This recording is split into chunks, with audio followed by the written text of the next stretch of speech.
Hello friends, welcome to Dhana's tips. இன்றைக்கி நம்ம ரொம்ப டேஸ்டியான நபாட்டி ஜூஸ் எப்படி பண்ணுறதுன்னு பார்க்கலாம். நபாட்டியை வச்சு ஜூஸ் ஆனால் உங்களில் பல பேருக்கு ஆச்சரியமாக இருக்கலாம்.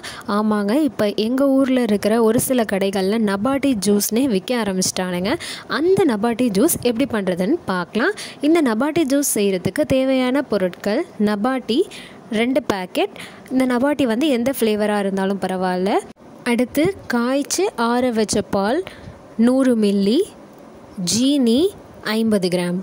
நீங்கள் நிறையா பேருக்கு நபாட்டி ஜூஸ் செய்கிற மாதிரி இருந்துச்சுன்னா உங்களுக்கு 2 பேக்கெட் தேவைப்படும். 2 பேர் மட்டும் குடிக்கிற மாதிரி இருந்தீங்கன்னா உங்களுக்கு 1 பேக்கெட்டே போதும். ஃபஸ்ட்டு மிக்ஸி ஜார் எடுத்து அதில் இந்த மாதிரி நபாட்டியை 2ஆக உடச்சி சேர்த்துக்கலாம். இது கூடவே ஜீனி நமக்கு தேவையான அளவும் பாலும் சேர்த்துட்டு இதை அரைச்சி எடுத்துக்கலாம். ஜீனி ஃபஸ்ட்டு கம்மியாகவே சேர்த்துக்கங்க. உங்களுக்கு இனிப்பு பத்தலை அப்படின்னா நீங்கள் திரும்ப ஜீனி சேர்த்துக்கலாம். ஏன்னா நபாட்டிலே நமக்கு ஸ்வீட்னஸ் இருக்கும்.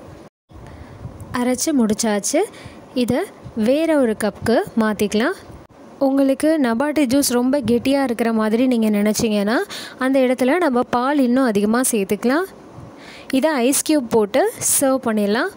டேஸ்டியான மற்றும் டிஃப்ரெண்ட்டான நபாட்டி ஜூஸ் தயாராகிடுச்சு. ட்ரை பண்ணிவிட்டு எப்படி இருக்குன்னு கமெண்ட் பண்ணுங்கள். சேனலுக்கு சப்ஸ்கிரைப் பண்ணுங்கள். மறக்காமல் பக்கத்தில் இருக்க பெல் ஐக்கானை கிளிக் பண்ணிக்கோங்க. தேங்க்யூ.